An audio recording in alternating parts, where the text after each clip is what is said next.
Welcome back to our podcast. I'm here with Dylan Pfeiffer and Greg DeShong, and today we're going to be talking about sports gambling.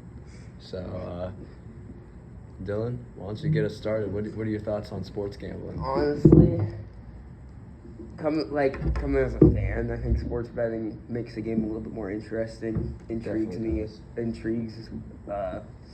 me a lot more to actually watch the games. Because the games are fun, but when you have something riding on it, it gives you a little bit of extra thrill. Yep. So personally, I think it's a great thing. Yeah. I don't know about anyone else. What do you think, Greg? I do agree with that. Because the NFL is a business and the sports betting is part of that business. However, with what the scandal was with the NBA, what's stopping a receiver from dropping balls or something to lower quarterback so that they get the under, you know? I think that's pretty easy to stop though, because they can just make a rule where you can't bet on your own games or something like that. Yeah. So, to make it more not rigged, because obviously if you have a bet, let's say AJ Brown bets that he's gonna get one touchdown. He's gonna be in the end zone. He's obviously gonna drop the second. I don't know. It's if you what's the word? If you stop them from betting on their own games, I don't see a problem with them gambling. Other games. I like sports gambling and all that because with my aspect of playing fantasy football, I get to root for players and stuff. And if I set a line on 2 running backs scoring anytime touchdowns and stuff, I'm rooting for them. Just how it is with fantasy, you draft your team, you root for them all season. Yeah. So we can talk about how this new case with Chauncey Billups and Terry Rozier and the Portland Trail Blazers came out. The FBI arrested them yesterday morning about illegal gambling. They were doing some poker stuff. And any thoughts, guys? I just think it's crazy, whereas especially with gambling, it's just a very dangerous thing to deal with, especially if you are trying to play the system, because the system will always bite back. Yeah. Well, honestly, I think there shouldn't be such thing as illegal gambling, because at the end of the day, if you're gambling, it's your decision, and you're supposed to be old enough to decide if you want to gamble. So, in my opinion, I don't think gambling is that bad. So, honestly, I don't think they deserve to get arrested. But what do I know? Well, what they were saying is that the Trailblazers, the mob apparently got, I think it was the under on the Trailblazers losing, and they only lost by 4 points. So, if you're going to that extent just for a payday of losing by 4 points, then that will just diminish the sport as a whole. That's why I don't like fantasy football, mostly because it really, I'm a very big defensive guy. Mm-hmm. I don't like seeing the defense score. I want to see the offense work to score, not just throw balls or pass interference all the time. Mm-hmm.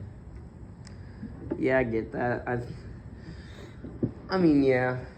I see where you're coming from in that aspect of it ruins the game, because it does. Once again, if they didn't bet on their own games, it wouldn't be much of a problem.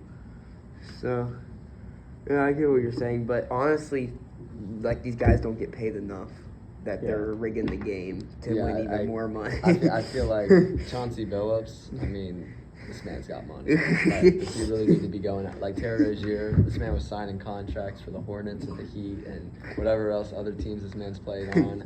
This man doesn't have enough money. Yeah.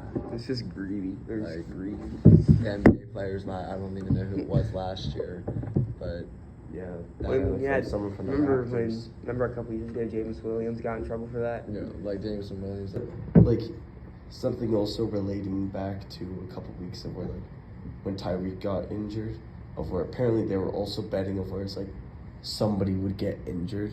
Mm-hmm. Like imagine that of where like you're betting on someone to get hurt more than anything. Like that's why there was a whole scandal that what year was it that the Saints won the Super Bowl?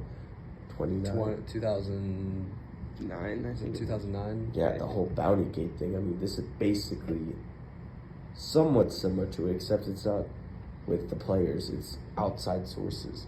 But you know about like how sick would it be is that on that game I bet that Tyreek Hill would have been taken out of the game. Yeah. But like, at the end of the day, you're not necessarily rooting for it. You're just Preying on their downfall. not preying on their downfall. You're not rooting for it. You're just making the assumption that it might happen. It doesn't mean like please tell me Tyreek Hill's gonna get injured this game. It's like it's just like maybe I think he gets injured this game. I don't want him to get injured this game, but I have a feeling. I don't know. I mean, it's still like not great. I mean, he shouldn't be betting on somebody getting hurt. There's a lot of other stuff to bet on. And by the way, if you're betting on the Dolphins, you're doing something wrong. Yeah, so like that. So the Terry Rozier thing, it says in March 23rd, 2023, he was still in the Hornets, and they had a game against the Pelicans, and this bettor placed $14,000 on Rozier leaving, like on the under for his statistics. And after 9 minutes, he left to a foot injury, causing the under obviously to win. So, So it's a little suspicious. yeah, it says that he told one of his friends, De Niro Laster, he would pull himself from the game early. So, Oh my gosh, that's ridiculous. Yeah. I That's some weird stuff right there. mean, did the FBI have to get involved though? No. I think they did because you would concern, especially with betting, of where like how taxes are funneled through. I don't know. I feel like that could have been a league matter. They could have handled that as a league, not really needing a bigger authorities to go in. Well, the thing is that why the FBI probably got involved is that it wasn't just those players. There were probably other people connected to them that are also benefiting from this. Yeah. yeah, go like they don't have enough money. Chauncey Billups' net worth $35 million. Oh my Like, God. you're telling me that this guy doesn't have enough money?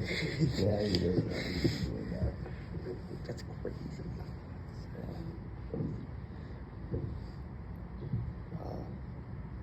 Back to Tyreek Hill, of where it's like, where those injuries happening, and like betting on them, like there's a lot of ways you could also like protect the players from the gambling, especially like I think of where it's like you really should not be able to bet on the college players.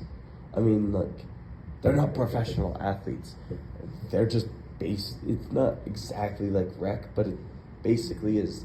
They're only getting paid from NIL deals more than anything. So like what? I'm trying to think of someone to bet. Like if I bet that Arch Manning's gonna bet the under on Arch Manning, you know, and just Arch Manning, not that like the Texas at all. Like that just seems really weird. My thing with the gambling in the league, like in NFL, clearly it's too strict because it's clearly been a problem for years on end. Same with the NBA.